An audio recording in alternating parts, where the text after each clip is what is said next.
Hello, Savor My Mana friends. So these are the the chocolate chip cookies that I made yesterday that you saw a mukbang of.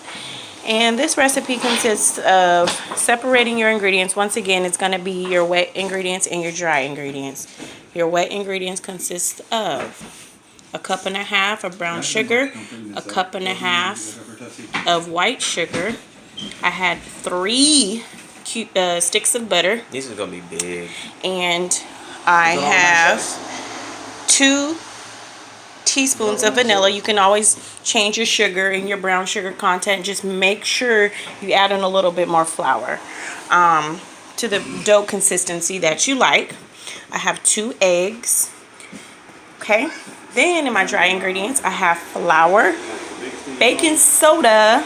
So I used about 2.5 to 3 cups of flour, and then I used 1.5 teaspoons of salt, and I used 1.5 teaspoons of baking soda. Okay, those were my dry ingredients. So here it is. Mix it up. So what you do is you blend all your dry ingredients. Your butter does need to be soft room temperature.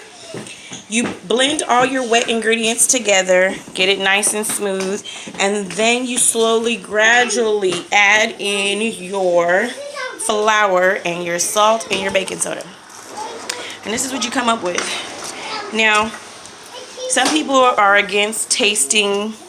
This one looks a little greasy because I used a little bit of oil on my my ice cream scooper so that my cookie dough doesn't stick to my ice cream scooper.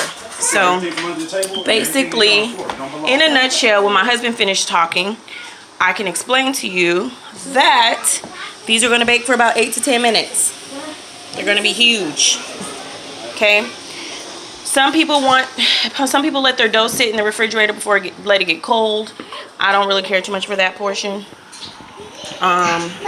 Don't look at the top of your cookies to determine if they're done. They're going to be light on top. You're going to be looking at the edges of your cookies to determine if they're done. They're going to be golden brown. You can make them a little light skin. You can make them a little dark skin. But they got to be somewhat brown, okay? I'll let you try these. Even though I know you saw the baby, but I'm telling you.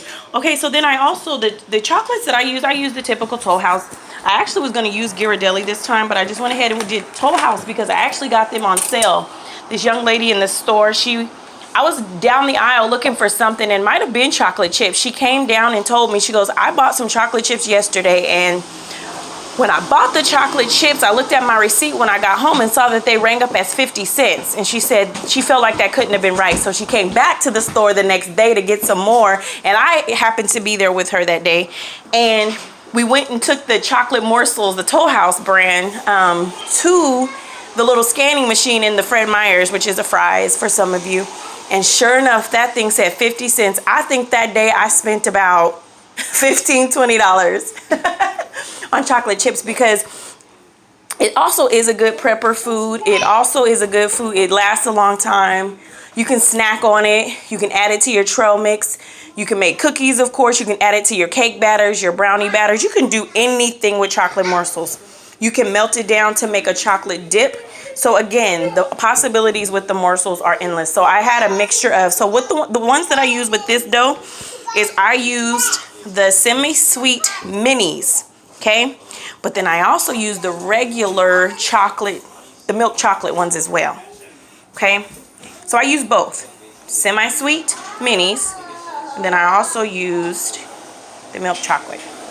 Anyway, this is what it came out to be. I promise you, you really don't need a video on it, but if you really want me to make a video on the dough, I absolutely can. Just don't forget to leave me a comment and tell me what you think, because the truth is, it's so easy. Like once you get your butter and your sugar and your eggs mixed up with your vanilla, then all you gotta do from your separate bowl is grab your flour, your salt, and your baking soda that you kind of whisk with a fork or a whisk or a spoon. Mix it up really good, of course, so that the salt and the baking soda gets evenly distributed.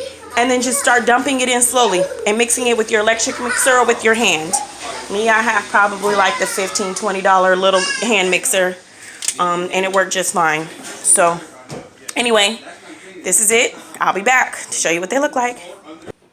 Savor My Mana friends. So this is what I have left. 3. This is what I get. Actually, I had to put a couple to the side for my brother who's going to come. I'll see him tomorrow and I'll give him some, but this is it. So when you make these cookies, you better hurry up and get you some, because if you don't, they're going to eat them all, okay? Okay. Don't forget to like, share, and subscribe. I got to hide these, by the way. Enjoy. Leave me a comment. Let me know what else you want me to make. Tell me if you make these differently and if they come out different. Okay? Alrighty. Have a good one, people.